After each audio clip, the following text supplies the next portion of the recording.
পৃথিবীতে দুই ধরনের মানুষ সবচেয়ে বেশি অবহেলিত হয়। নাম্বার এক, যারা নীরবে ভালোবেসে যায়। নাম্বার দুই, যারা ভালোবাসার মানুষটির সুখের জন্য সব কষ্ট মুখ বুজে সহ্য করে যায়। মুঠোফোনে বন্দি জীবন, কেউ রাখে না কারো খোঁজ। ইচ্ছে ভালোবাসাগুলো ইমোজি দিয়েই করে শোধ। তোমার ওই মিথ্যে অভিনয়ের খেলায় বড্ড ক্লান্ত আমি, তাই তো আমি দূরে হারিয়ে যেতে চাই, দূর অজানায় একটু চাই রেস। বদলে গেছে গ্রামের পরিবেশ, মিলেমিশে থাকার দিনও শেষ।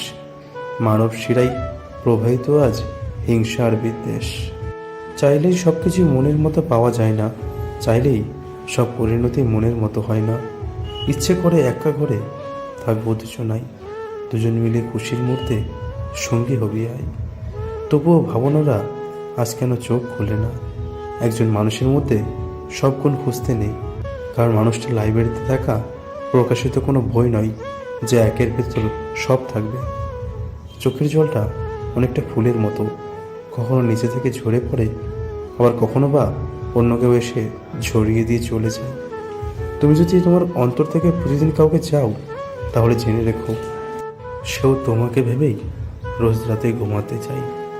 মরে গেলে সে শোক কাটিয়ে ওঠা যায়, কিন্তু চোখের সামনে ধীরে ধীরে বদলে গেলে, অন্য কারো হয়ে গেলে সেই শোক আজীবন থেকেই যায়। ভুলতে গেলে আরও বেশি করে মনে পড়ে যায়। প্রত্যেক মানুষের জীবনে কিছু শব্দহীন কষ্ট থাকে, যার সাক্ষী সে শুধু নিজেই। খুশি থাকার চেষ্টা করো, কারণ অস্থির হলে কালকের অসুবিধা দূর হবে না, বরং আজকের আনন্দ হারিয়ে ফেলবে। সঠিক মানুষ কখনো শরীরের প্রেমে পড়ে না, এরা মুগ্ধ হয় প্রেমিকার চুলে, গালের টোলে, চোখের কাজলে। নদীর পাড় ভাঙার শব্দটা সবাই পেলেও মন ভাঙার শব্দটা কেউ পায় না।